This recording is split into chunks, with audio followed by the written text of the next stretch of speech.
एक जंगल में एक ऊंट रहता था। वह बहुत मिलनसार और दयालु स्वभाव का था। उसकी सभी जानवरों से अच्छी दोस्ती थी। वह सबसे हिल मिलकर प्रेम पूर्वक रहता था। एक दिन उस जंगल में एक जेब्रा आया। ऊंट जेब्रा से दोस्ती करने उसके पास गया। तुम्हारा जंगल में स्वागत है मित्र। मैं ऊंट हूँ, तुम्हारी तरफ मित्रता का हाथ बटाता हूँ। जेब्रा सफेद खाल पर काली धारियों वाला एक खूबसूरत जानवर था। उसे अपनी खूबसूरती पर बड़ा घमंड था। उसने ऊंट को देखा। मोटी चमड़ी, लंबी गर्दन, पीठ में कोबर, आंखों पर बड़ी बड़ी पलकें, भद्दे खुर वाले ऊंट को देखकर जेब्रा ने सोचा कि ये कितना बदसूरत है। मुझ जैसे खूबसूरत जानवर का दोस्त भी खूबसूरत होना चाहिए। उसने ऊंट से दोस्ती करने से इनकार कर दिया। मैं इतना खूबसूरत जानवर हूँ, तुम जैसे बदसूरत जानवर से मैं मित्रता नहीं कर सकता। ऊंट को जेब्रा के व्यवहार पर बहुत दुख हुआ। वह चुपचाप चला गया। कुछ समय बीते और गर्मियों का मौसम आ गया। उस साल भीषण गर्मी पड़ी। नदी तालाबों का पानी सूखने लगा। जानवरों में पानी के लिए त्राही त्राही मच गई और सभी पानी की तलाश में जंगल छोड़कर जाने लगे। जंगल के सारे जानवर परेशान थे। पानी की कमी से जेब्रा के सामने भी जीने मरने की नौबत आ गई थी। लेकिन वह जब भी ऊंट को देखता, वह उसे बड़ा सामान्य नजर आता। एक दिन उसने ऊंट से पूछा, इतनी भीषण गर्मी में सब पानी को लेकर चिंतित हैं, किंतु तुम चिंतित नजर नहीं आते। वो इसलिए क्योंकि मैं बदसूरत हूँ, ऊंट ने मुस्कुराते हुए उत्तर दिया। जेब्रा उसकी बात समझ नहीं पाया।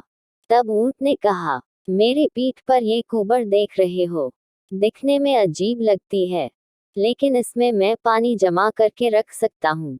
इसके कारण मुझे कई कई दिनों तक पानी की कमी नहीं होती और मैं बड़े आराम से बिना पानी के लंबे समय तक रह सकता हूँ। मैं मरुद्यान को भी बड़ी आसानी से सूंघकर खोज सकता हूँ। चलो तुम्हें वहां ले चलूं। वहां तुम्हें प्यासा नहीं मरना पड़ेगा। जेब्रा ऊंट के साथ जाने लगा। कड़ी धूप थी। जेब्रा का हाल बेहाल होने लगा।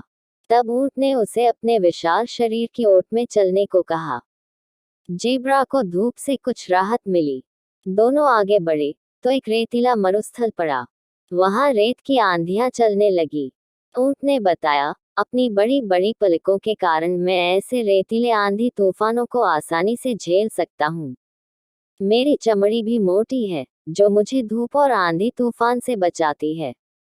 वे कुछ दूर और आगे बढ़े तो गर्म रेत के कारण जेब्रा के पैर जलने लगे। ऊंट को बड़े आराम से गर्म तपती रेत पर चलते हुए देखकर उसने पूछा, तुम गर्म रेत पर कैसे चल पा रहे हो?